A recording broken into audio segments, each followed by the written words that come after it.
In the heart of the Appalachian Mountains, there are places where the forest feels alive, where shadows move against the wind, and where the silence carries voices you were never meant to hear. For centuries, travelers, rangers, and locals have vanished, leaving behind only fragments of their final moments. Some say the mountains are cursed, others whisper that they're haunted, but everyone agrees. Once the sun sets, the Appalachian woods become something far darker than nature itself. Tonight, on Scary Dark Narrations, you'll hear 7 disturbing and terrifying true stories that have chilled even the bravest to the bone. These are not campfire tales. These are real accounts, retold from those who barely escaped, or from the evidence they left behind. First, the intruder in the shadows. When footsteps echoed inside a cabin that was supposed to be locked tight, then the storm's uninvited guest, or lightning lit up something that should not have been there. Next, the ranger's unexplained discovery, finding so strange it was quickly buried in silence. Followed by the voice from the basement, a call that no living person could have made. Then, the hunter in the mask, a presence stalking prey that was never meant to survive.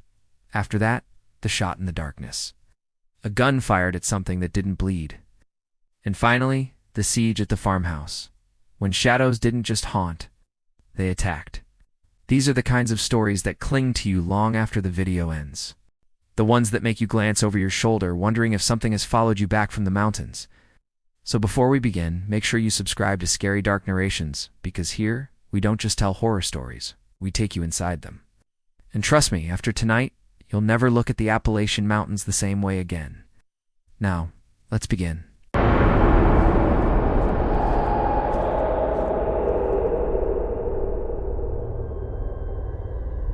The intruder in the shadows. All of this happened over 15 years ago, back when I was still living with my parents and siblings. But no matter how much time passes, that night remains burned into my memory in a way that still affects me to this day, especially when I'm home alone at night. These days, I live in Wisconsin, but I was born and raised in Georgia in a remote area of the Appalachian Mountains. To be completely honest, I never really liked living there. Maybe it was the constant weirdness in the air. Whether it was strange sounds coming from the woods, or people who sometimes just seemed completely out of their minds. And anyone who lives, or has ever lived in that region, knows some days feel like a full-blown circus act. My sister was a true dance prodigy, and from a very young age. Schools had already started expressing interest in having her join their programs. That particular weekend, my parents had planned a short trip to visit one of those schools. They left right after lunch on Friday, and planned to be back on Sunday as soon as they could. My younger brother, who was only 8 at the time, naturally went with them. I didn't go. Not because I couldn't, but because honestly, the idea of staying home alone was way too tempting. To give you an idea of where we lived, it was an area where homes were more like actual farms, huge properties with land that stretched out for kilometers into the forest. That meant we lived in almost complete isolation. On my mother's side especially, our family had a long and deeply rooted relationship with guns. So from a young age, I was used to seeing them around the house. And more importantly, I knew exactly how to use them. Before leaving, my dad repeated, probably for the 100th time, the 3 golden rules he lived by. Don't react to noises coming from the forest. Don't open the door to anyone. And never, under any circumstances, go outside after dark. Simple rules, but taken very seriously by people who live out there.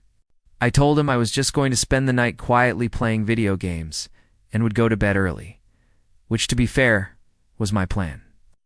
As soon as they left, I followed everything my dad had ever taught me to the letter, locked all the windows, doors, and any other potential entry points into the house.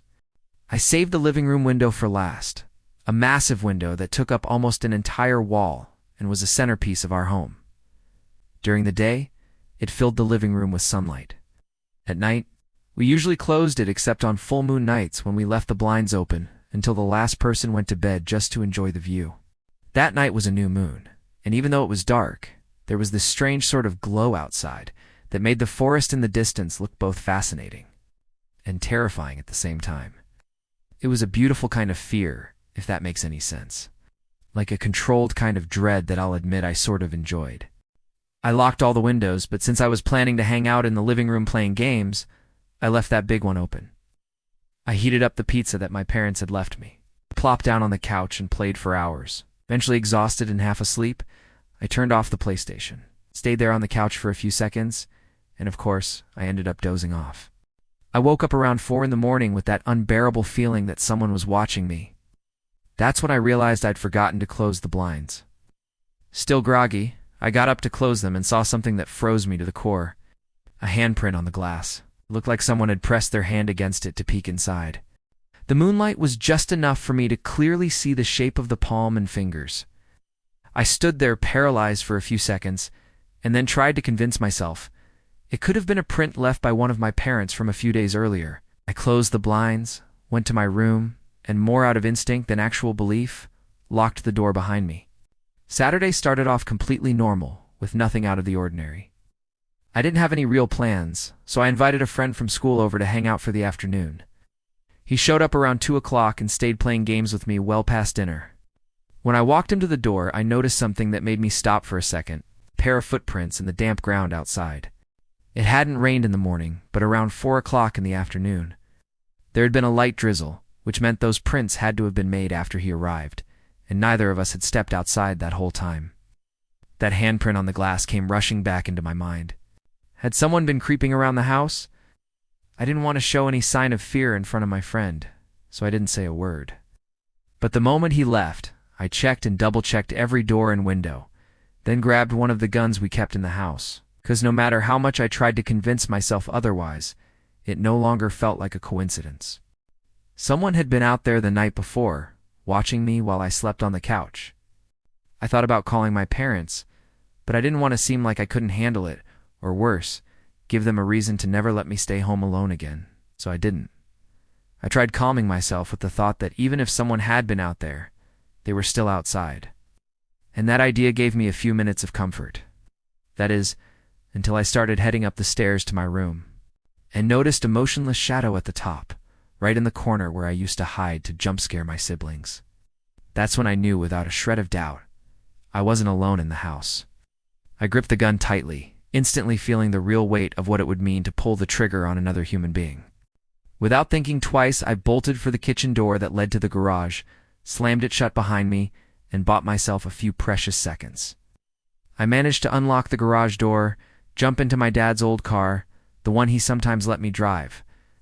And just as I jammed the key into the ignition, I heard frantic footsteps coming down the stairs, followed by violent bangs on the door. Someone was trying to break it down. I floored it, and in the rearview mirror, I saw him clear as day. A man dressed all in black, stepping through the now broken door. My heart felt like it was going to explode out of my chest. And it's honestly a miracle I didn't cause 2 separate accidents that night from how badly my hands were shaking. I drove straight to my friend's house because I had no idea where else to go. And only when I got there did I finally feel like I could breathe again. His dad called the cops and then got in touch with my parents. The police came, looked everything over, but aside from the kitchen door that had been busted open, nothing was broken or out of place. The only thing that confirmed someone had actually been inside was the piece of paper left on my bed. Handwritten on it were the words, "Next time you won't be so lucky." I ended up living in that house for another 6 years, but I never spent another night there alone. Not me, not anyone. My parents upgraded all the security, and we never had another incident after that. Still, all these years later, thousands of miles away, I get chills every time shadows stretch across the walls of my house. Like, for just a moment, I'm 16 again, staring up at the top of the stairs, frozen in place. Absolutely sure someone was watching me from the dark.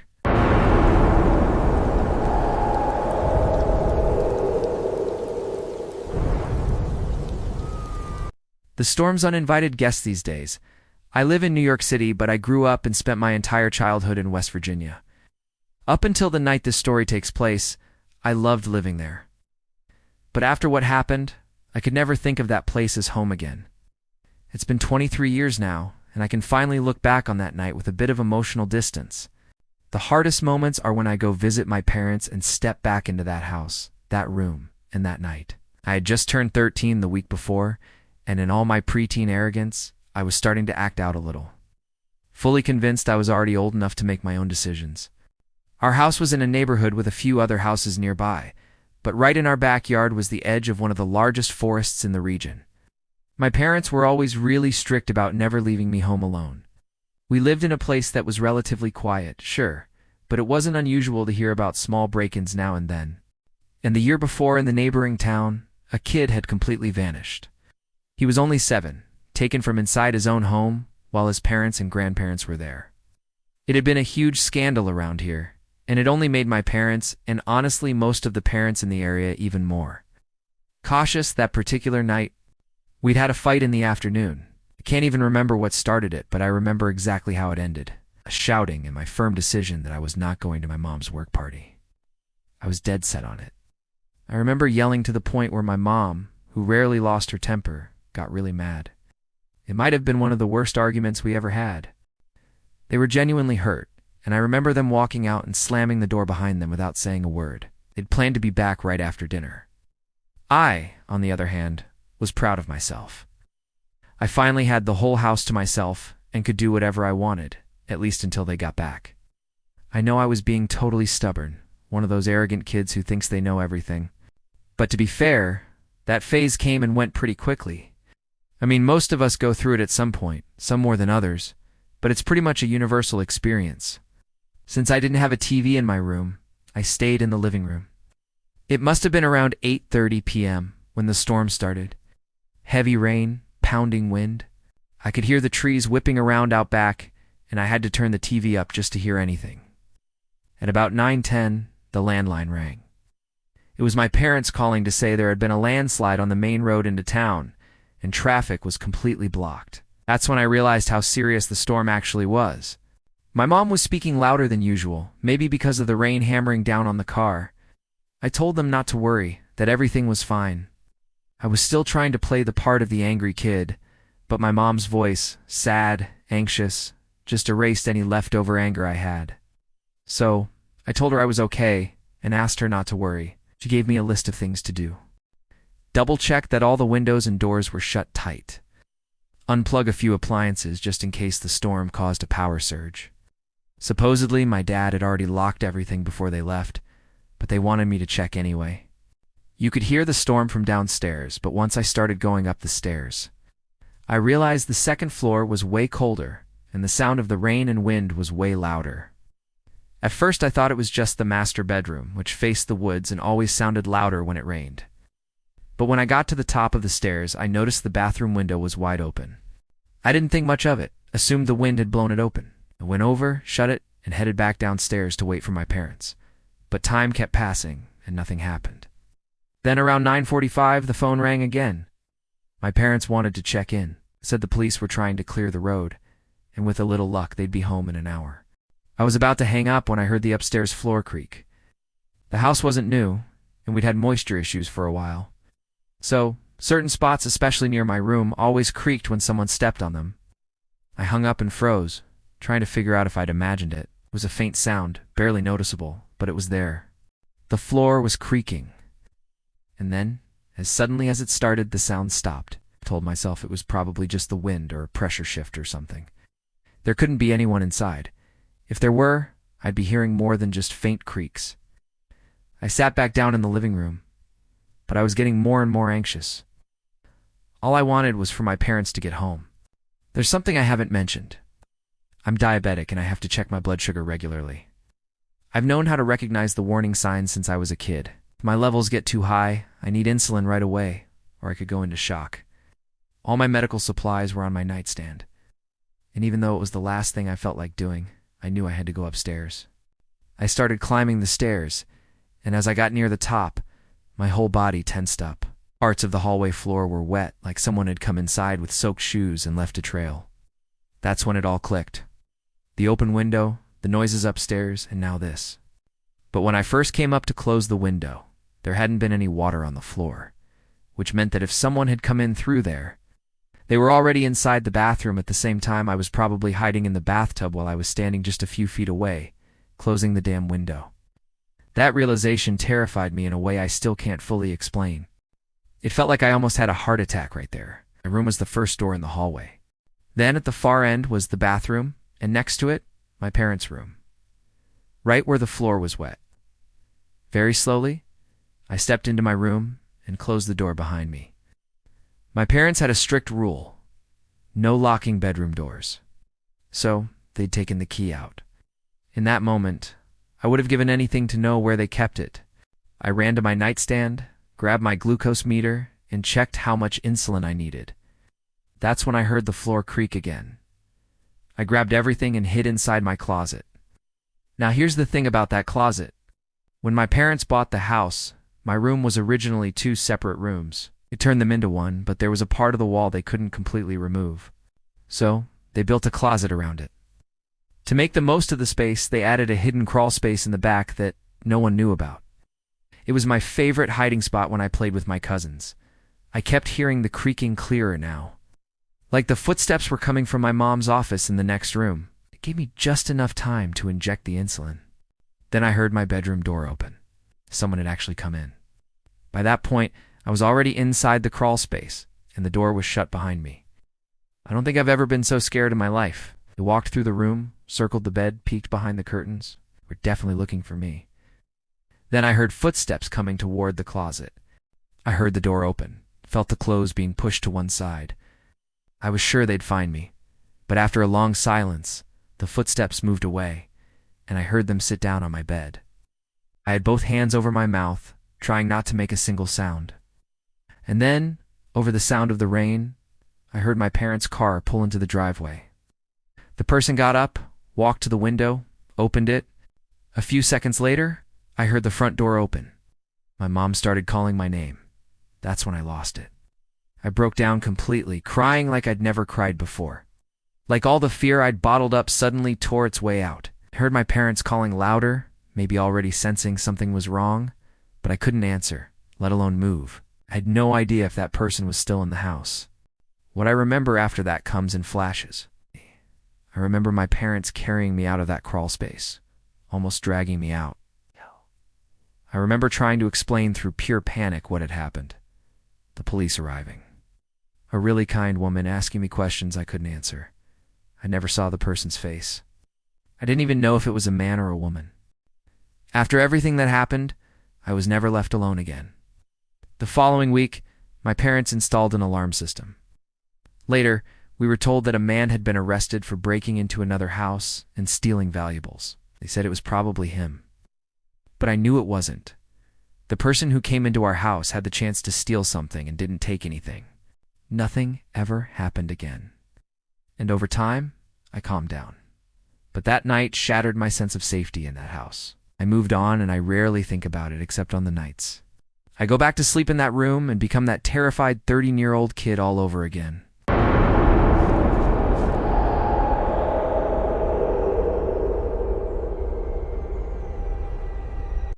The Ranger's Unexplained Discovery. My name is Liam, and 5 years ago I retired. I was a park ranger my entire life. And as you can imagine, I have enough material to write several books about everything I've seen and experienced in our national parks. As you might expect, there's a lot I'm not at liberty to say openly. But over the years, I've shared a few stories, some quirky with happy endings. Yes. Others deeply disturbing with the worst outcomes imaginable. And then there are the ones I consider the worst of all. The ones that remain unexplained. The ones that leave us with only one certainty: that something truly terrible happened, even if we don't know exactly what. Those are in fact the hardest to bear, because they're the ones that haunt us, that stay with us over the years, and keep us up at night. This particular story I'm about to tell you is one that's been keeping me up for years.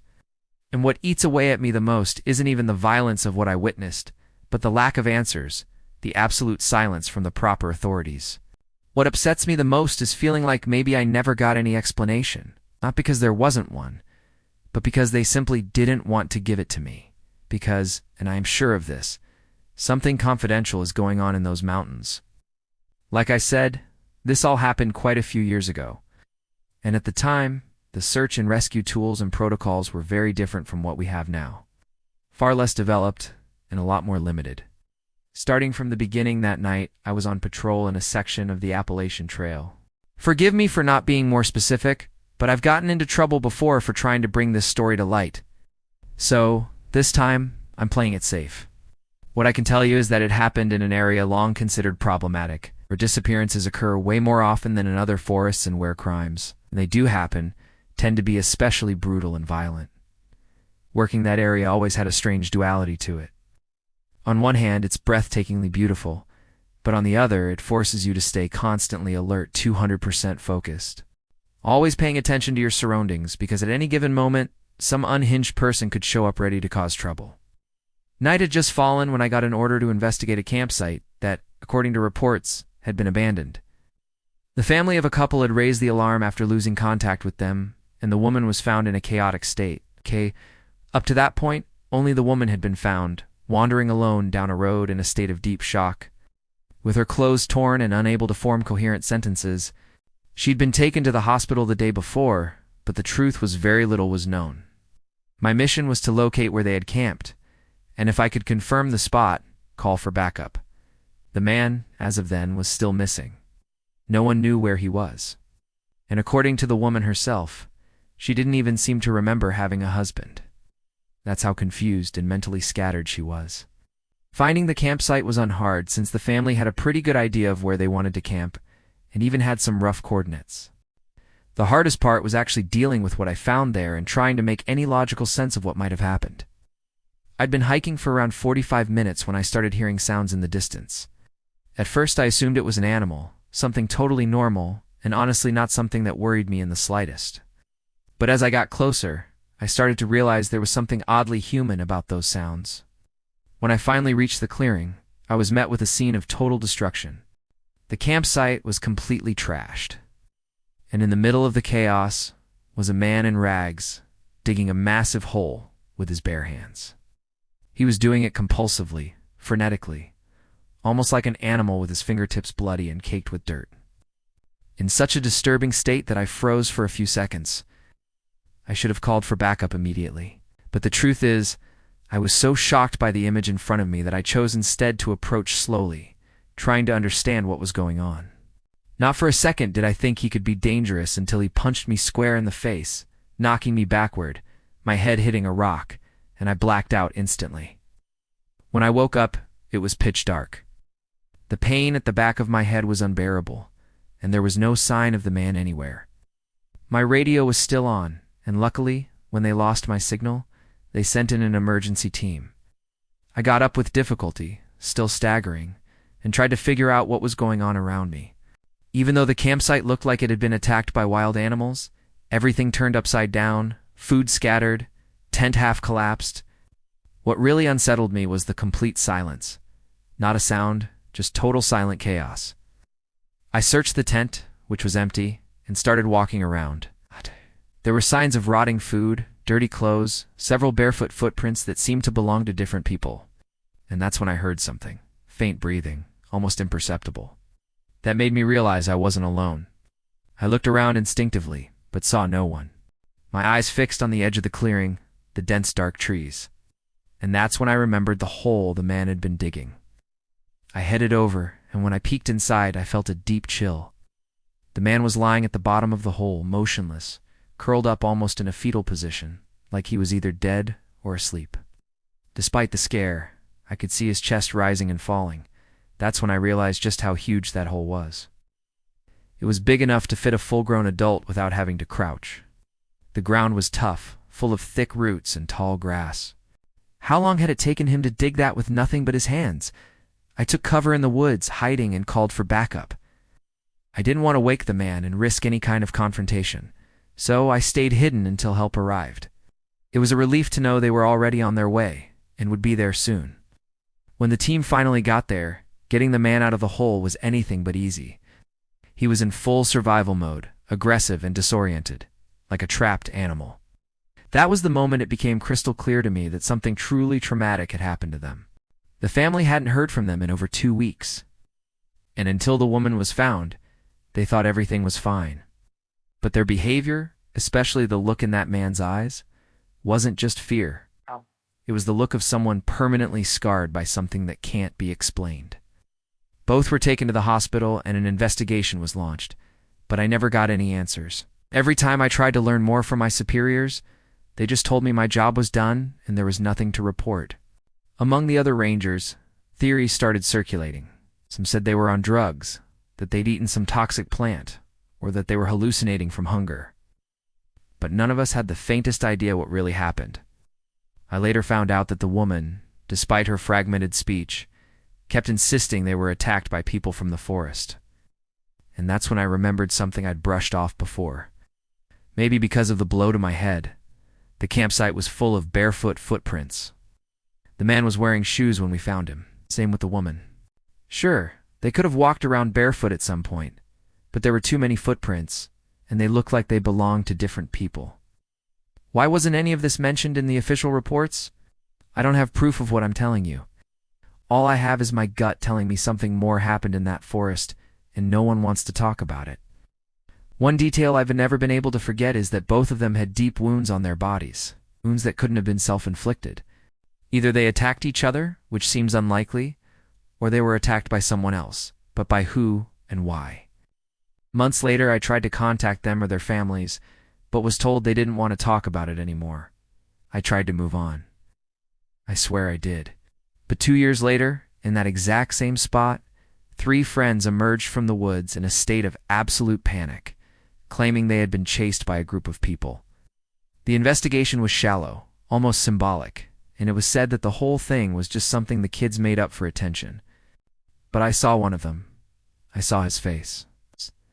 And I know that no one fakes that kind of fear. No one acts out pure panic that well, especially not to get on the news. In this case, once again, didn't even make it to the news. The truth is, I don't have answers, only questions. And something tells me I'll die, never knowing what really goes on in that forgotten part of the Appalachian Mountains.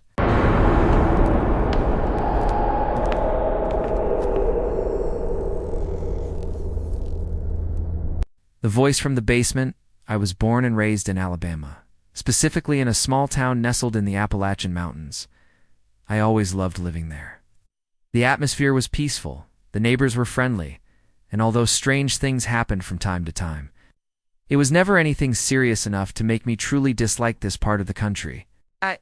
To me, it still remains one of the most genuine and unforgettable places a person can grow up. The story I'm about to tell you happened exactly 2 weeks after we moved into a new house, during a time when I was completely alone. For everything to make sense, I need to start from the beginning. My grandparents passed away when I was just 13 years old. I remember the day perfectly. My grandmother went out for a walk in the woods, something she did often, and ended up having a heart attack.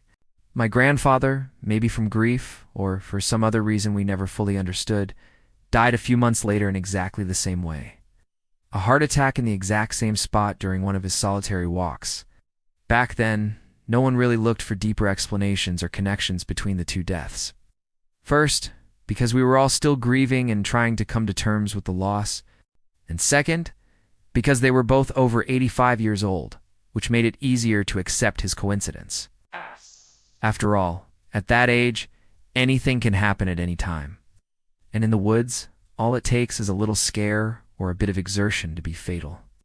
The truth is, aside from my older brother, who never quite accepted the official version, no one really bothered to find a more logical or concrete explanation for what happened. At the time, we were living in a pretty old house, and that's why we decided to move into my grandparents' place. Me, my mom, and my brother, who was 4 years older than me. My grandparents' house, though pretty secluded, was more spacious and relatively more modern, at least compared to our old place. My mom, who had been a single parent ever since my dad died when I was still a baby, always had to work hard to support us. Sometimes she held down 2, even 3 jobs at once, which meant she was out of the house most of the time. My brother, being older and already having his own group of friends, was also out a lot, especially at night. That left me just 13, home alone pretty often, something that, no matter how hard I tried to act grown-up and independent, always made me feel a little uneasy. The truth is, I liked our old house better. It was closer to town, and we had neighbors nearby. At my grandparents' house, the backyard backed straight up to the woods, and that always gave me a weird feeling, like something unseen was watching from the trees. I clearly remember a story from my childhood, when my brother had to see the school psychologist, because for weeks he kept insisting there were creatures living in the forest. He said he had some kind of anxiety disorder, and eventually he stopped talking about it. Maybe because someone taught him to shut up, or maybe because he realized nobody believed him. But that story never left my mind. And no matter how much I tried to ignore it, It was always there, like a shadow in my memory, quietly feeding my anxiety. Back to the night when it all happened. It had been a few weeks since our grandfather had passed, and only 2 weeks since we moved in. I was completely alone. My mom was working a night shift at a bar, and my brother had gone out to a party with some friends. Just so you can picture the house, it has 3 floors, and it's built on a small hill. That means the basement is level with the ground at the back of the house, but buried into the hill at the front.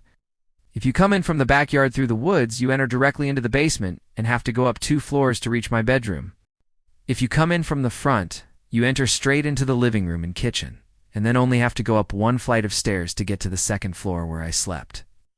I was lying in bed reading. It was past 11 at night when I clearly heard the sound of a window opening. I froze instantly. I knew that house well, and I was absolutely certain that if it was a window, it could only be the one in the basement. It was the only sliding window in the house.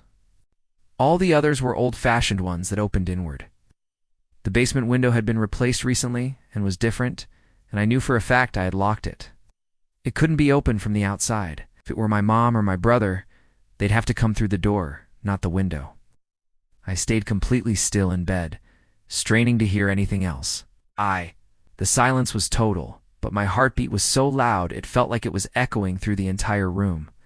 I was just 13, and even though I wanted to be brave, I was alone in a house that still didn't feel like mine, in the middle of a dense, dark forest. I was scared. Really scared. Minutes passed, I don't know how many, and the silence remained. No sounds. I started convincing myself I had imagined it all. I went back to my book, or at least I tried, but I couldn't focus. No matter how many times I read and reread the same page, nothing was sticking. I didn't have a TV or computer in my room at the time, so I just lay there staring at the ceiling, trying to fall asleep. That's when I heard my brother's voice calling me. I jumped, but at the same time I felt a wave of relief. Maybe it had been him who made the window noise, and I just hadn't heard the door open. I answered him but got no reply. I called again, still nothing. I got out of bed and walked to the door. I heard my brother's voice again calling me, and so I started going down the stairs, following that familiar sound. Halfway down to the basement, I saw the sliding window wide open, and in that instant, I knew for sure something was wrong. At that exact moment, I felt something move behind me. I turned around and up on the top floor, I saw a shadow pass by. I didn't think twice. I bolted through the basement, out the open window, and sprinted across the backyard in a panicked, irrational run until I crashed into my brother and 2 of his friends who were just coming in from the woods. He was shocked to see me like that and immediately started asking what had happened. I told him, still panicking, that someone was inside the house. He tried to calm me down and promised he'd check the house with his friends. They searched the whole house from top to bottom but didn't find a thing. No traces, no marks, no sign of forced entry, nothing to prove what I had just lived through. I know I was young and I know I was scared, but I wasn't imagining things. I know what I saw. I know what I heard. And what still bothers me to this day, all these years later, is the silence. Even though the house was newer, it still had the old floors from my grandparents' time, and every step made noise. They creaked, echoed. But that night, nothing. Not a single sound, not a single footstep, just the open window and my brother's voice, who wasn't there.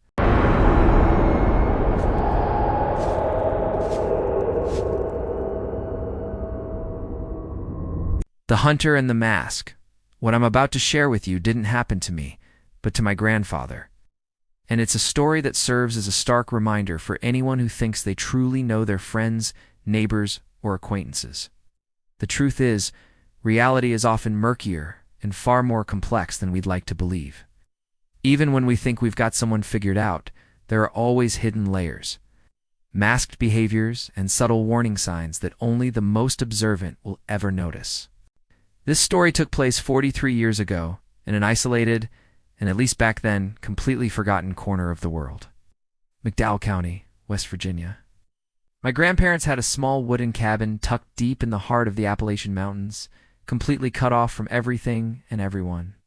It wasn't their main home, but they spent a lot of time there, especially my grandfather, who had always preferred the thick, quiet stillness of the forest over the constant noise of cities, or even the smaller towns nearby.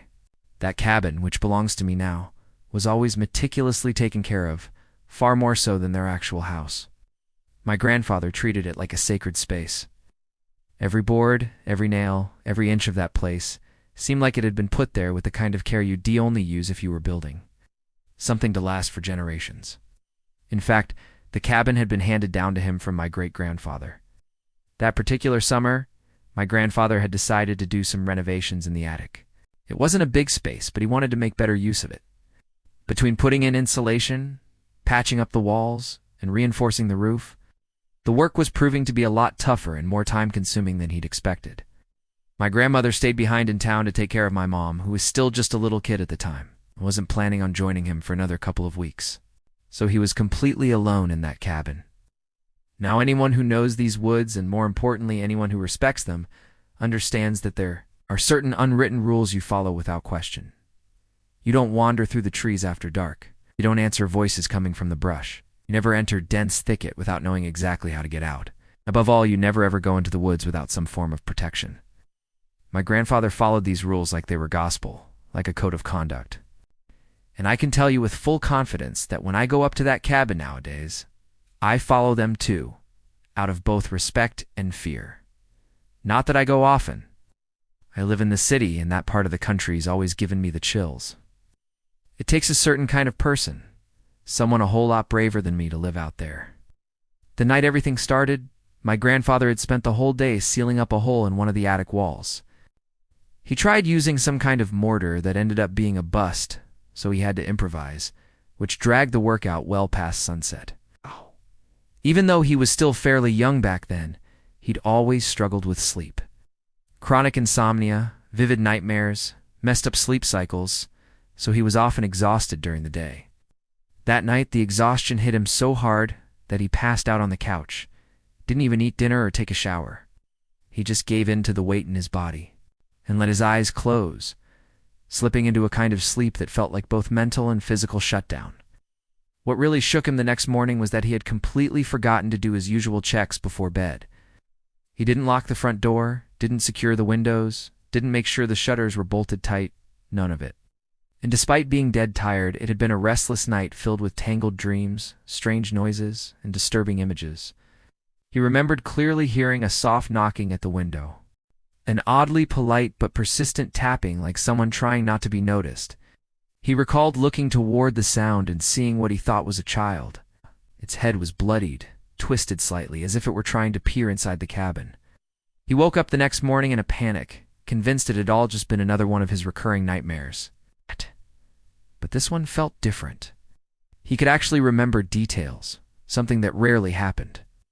Usually he'd just wake up with a vague sense of dread, no memory of what he dreamed. Still shaken, he had a light breakfast, then stepped outside to get some air and stretch his legs.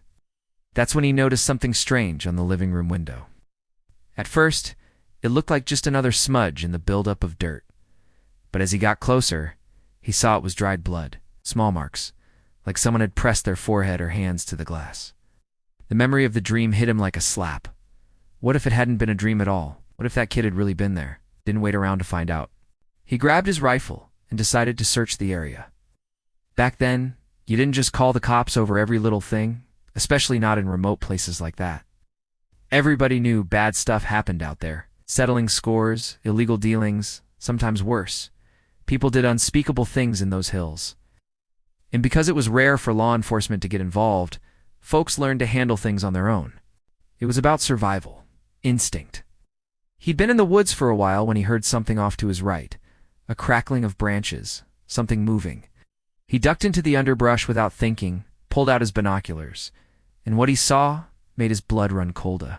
Odds.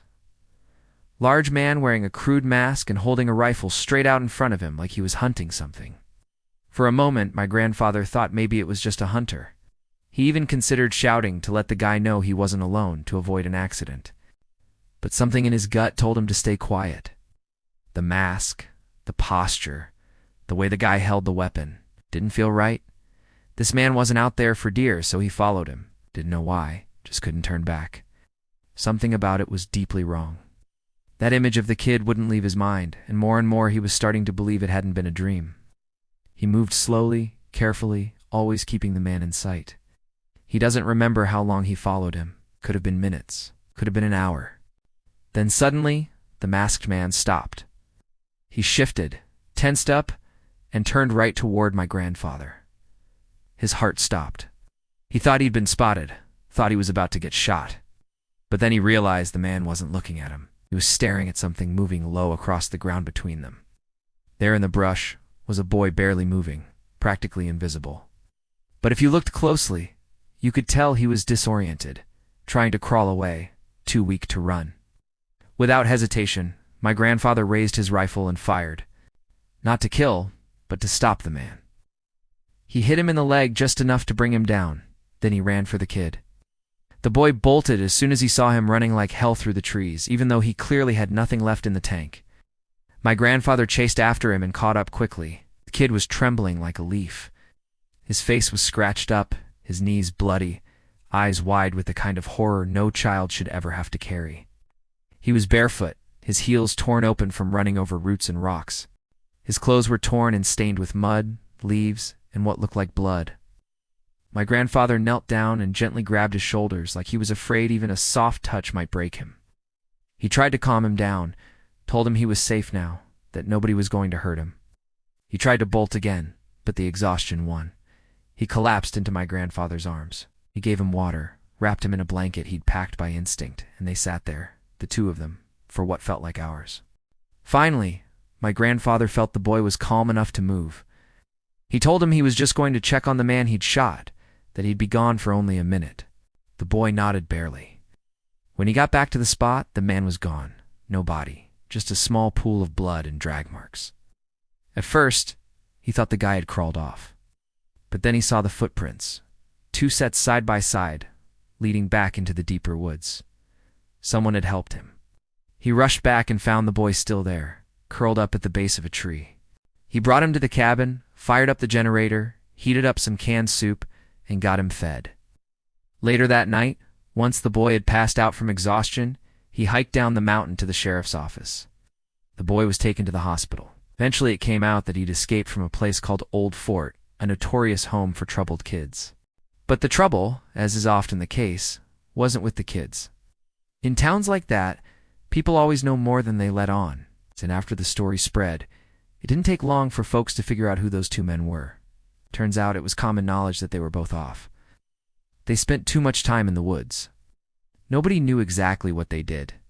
After that night, they vanished. Gone. The cops raided their houses and came up empty. But behind the old garage where they worked, hidden in a trapdoor, they found 3 more masks. That's when my grandfather said his stomach turned and a cold kind of rage took over.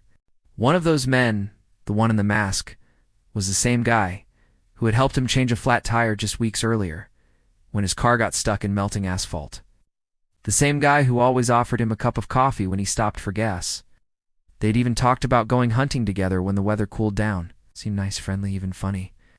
Not once had my grandfather suspected a thing. In the days that followed, the police searched the woods, combed through the village, checked every lead, but they never found either of the men. They vanished like smoke. No one's seen them since. Even their few relatives claimed to know nothing. They were never formally charged. There was no trial, no answers. But rumors started. People swore the police dug up bones on some abandoned property. Others said it was just small-town hysteria. The police, as always, told us next to nothing. My grandfather never spoke much about it again. Got quieter, which was saying something because he was already a man of few words. All he ever said was that he'd learned a hard lesson that night. The monsters don't hide in the shadows. They're right in front of us, smiling, waving, offering a helping hand when we need it. They have jobs, families, friends, and even when we think we're paying attention, even when we're sure we can see the signs, sometimes we don't see anything at all until it's too late. To this day, no one knows what really happened in those woods. The case was buried and most folks have forgotten. The boy my grandfather saved was handed back over to the state, and my grandfather never heard a word about him again.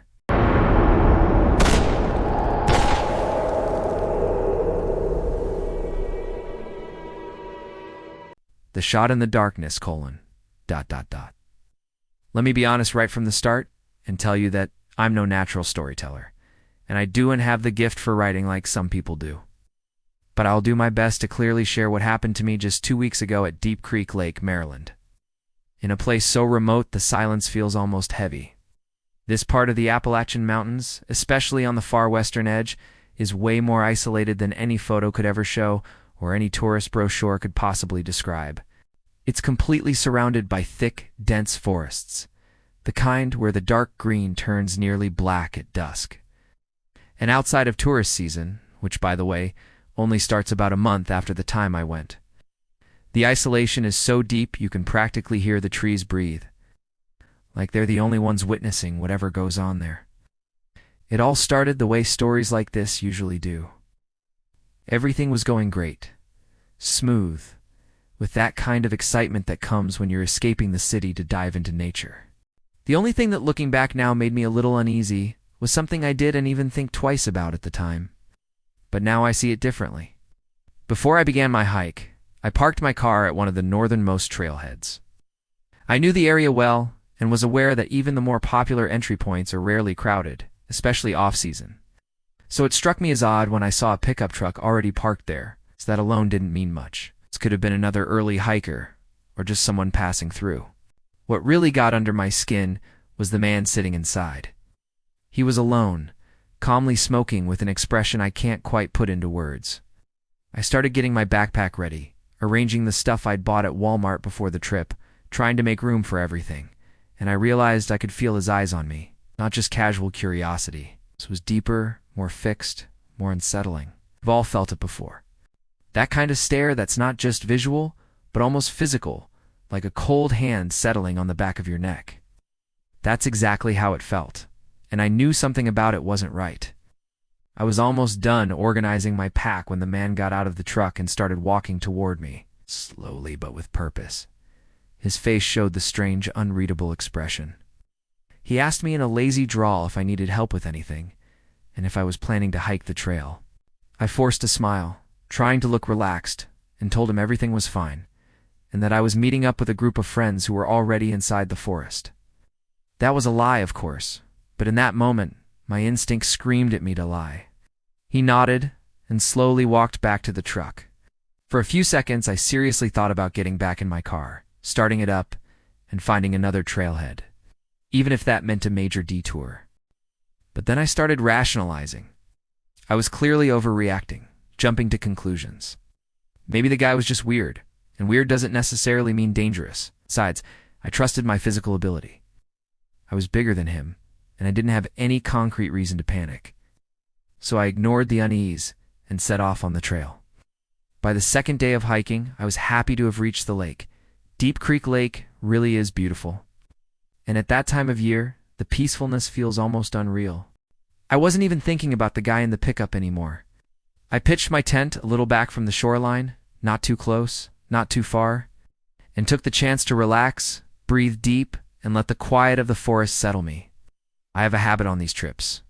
I always bring a mini emergency bag. Might sound paranoid, but one, I kind of am. And two, I've heard too many stories gone wrong, and I always prefer to be safe. In that bag, I carry my handgun, a sharp knife, a water filter, some energy bars, a crank flashlight, essential meds, and most importantly, a satellite communication device with an SOS button. I've never had to use it, but just knowing it's there always brings me peace of mind. Thank God I brought it this time. It was past 9 p.m. when I first heard footsteps in the distance. I stood up immediately, fully alert, every sense on edge. In that area, running into someone is highly unlikely. Not impossible, but very unlikely. It could have been an animal, a bear maybe. The footsteps stopped, and after a while I returned to the fire I was setting up, mostly for psychological comfort rather than real need. By 11:30 p.m., with a forest swallowed in a darkness so thick that the moon seemed to hesitate before shining through, I decided to call it a night. I climbed into the tent, zipped it up carefully, and got ready to sleep. But as soon as I lay down, I heard the footsteps, and this time they were much closer. The silence that followed was crushing. I froze completely, heart pounding so hard it hurt my chest, and slowly reached out to grab the small backpack where I kept my gun. That feeling of being utterly vulnerable, alone in the middle of nowhere, in absolute darkness, knowing someone or something was getting closer to the tent. That's a fear I can't quite describe.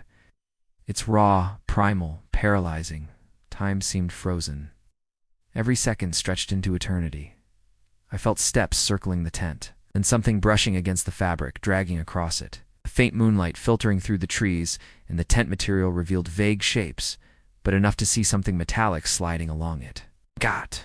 And then I knew. Don't ask me how. I just knew it was a gun. Got. Scraping along the fabric of my tent. What happened next was fast, chaotic, and unreal.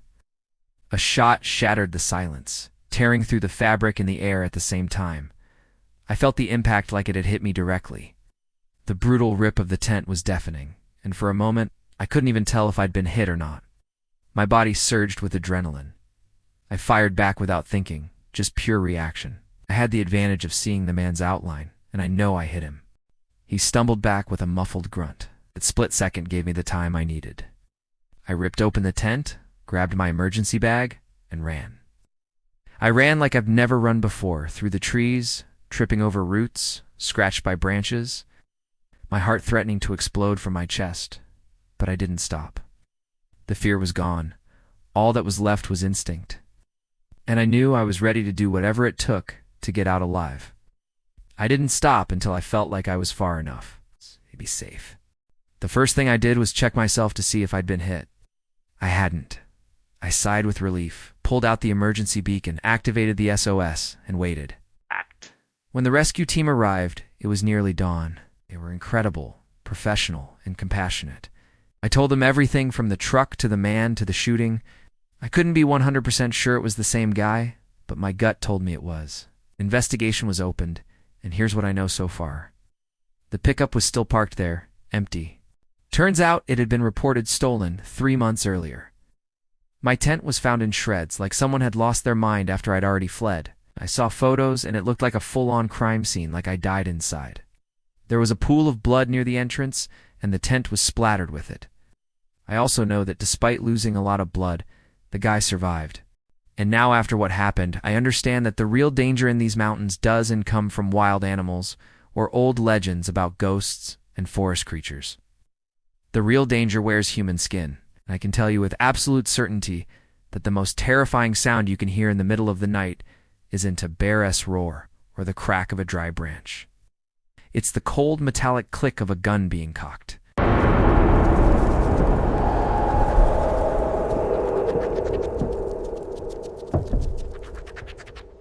The siege at the farmhouse, this is one of those stories that no matter how hard I try to keep it buried, still comes back to visit me at night. That particular night, my wife and I had gone to a party in one of the neighboring towns.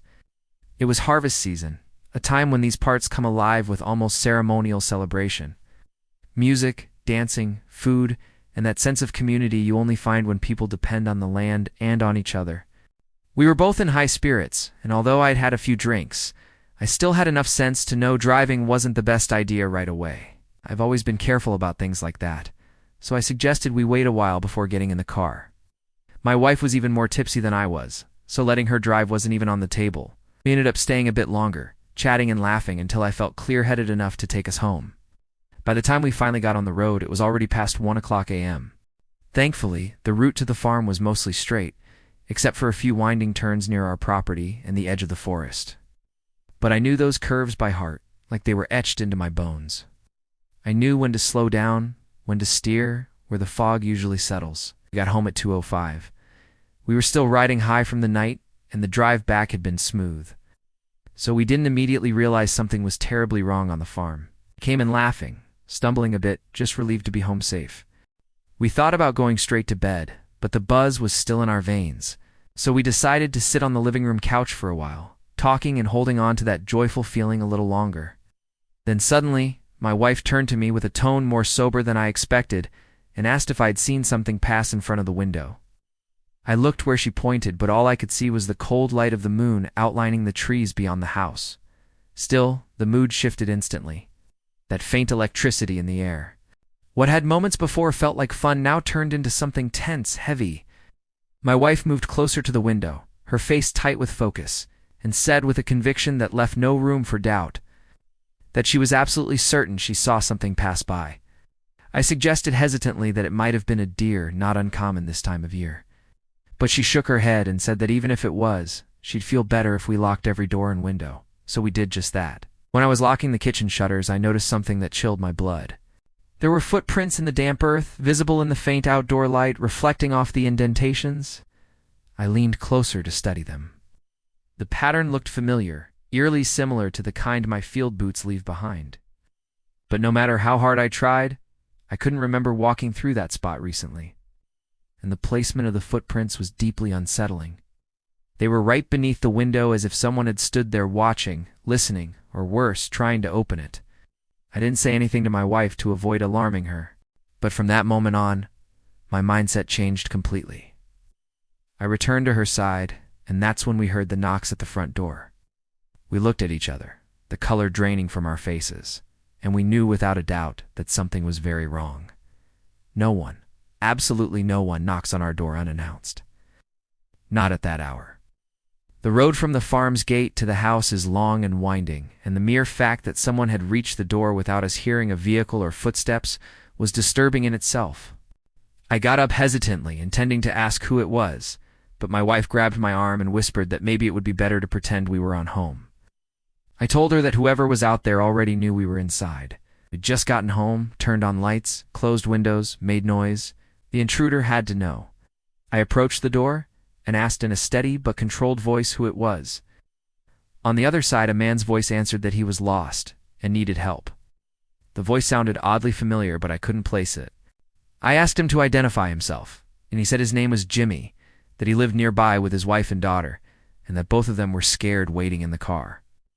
Right then, I knew just as surely as I know my own name that he was lying. I knew every person who lived in that area, and there was no Jimmy still. I played along, told him to hold on while I went to get a phone. I looked at my wife, who immediately ran to the bedroom to grab the guns. I asked the man if he wanted me to call the police, to which he replied way too quickly that it wasn't necessary, that he just needed a phone, that his daughter had to use the bathroom. I asked if the girl could say a few words. He responded with a silence that was long, uncomfortable, and told me more than any answer ever could. He was clearly thinking about what to say next. Then he said she wasn't actually with him, that she was scared, but waiting. By now, the act was over. We both knew that. We both knew. That's when the man screamed that if we didn't open the door, he'd break it down and fired a shot at the glass, which shattered in a sudden spray of shards. Luckily, I wasn't standing too close. I was checking if my wife had returned, and I wasn't hit. He was yelling that we were surrounded, and that the police would take at least an hour to get there, which he pointed out was more than enough time for him to do whatever he wanted. And I knew he was right. This wasn't just about holding our ground anymore. It was about staying alive. He was coming in, whether we liked it or not. But as long as I had a say in it, we weren't going down without a fight. My wife had come to the same conclusion. She grabbed my arm and pulled me toward the basement. Down there was an old passage used back in her grandparents' day as a secret route between the main house and the servants' quarters. It was nearly forgotten now, just a cluttered storage space, but it might buy us the time we needed. I told her to go clear the doorway while I went to grab more weapons and create a distraction. I wanted the intruders to think we were barricaded in one of the rooms. By the time I came back, I could already hear the upstairs windows giving way. It wasn't just 2 or 3 of them, it was many. We slipped into the passage and locked the heavy wooden door behind us. Old as it was still strong enough to slow them down. We made our way through the narrow stone tunnel, pressed close together, our steps firm despite the fear, our hearts pounding loud enough to echo off the walls. On the other side, we unlocked the door with the utmost care. The servants' house was intact, but through the windows, we saw flashlights moving around the main house. We counted at least 5, maybe more. We knew we couldn't stay there. We had to enter the forest, even though we'd always lived by the rule to never cross it at night. But we'd take our chances with the woods rather than those men. Just as we reached the tree line, we heard faint in the distance our front door finally give in. We slipped into the darkness of the forest. We knew the house would be destroyed, but we were alive. No one ever found out who they were.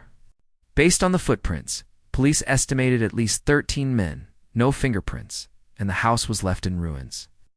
The walls held up, but many were riddled with holes. Every piece of furniture had been torn apart or smashed to pieces. The kind of fury I never imagined a human being could hold. We stayed with our neighbors for a long while. They were incredible to us, never once making us feel like intruders or a burden. When we finally returned home, the nightmares came back too. I'd wake up several times during the night, convinced I was hearing noises. I started trying to match that man's voice to every man I came across. I knew I'd heard it before it all happened. And more than once, I wondered if I'd done something to cause that kind of fury. If I'd ever wronged someone so deeply that they carried a grudge like that. But no matter how much I try to piece it together, nothing ever comes to mind. My wife tells me I need to let it go, that if I don't, it's going to eat me alive. And I know she's right, but knowing something in theory and being able to put it into practice are two very different things. I don't think I'll ever truly be at peace until I understand why it happened. And yet at the same time, I hope I never see them again for as long as I live.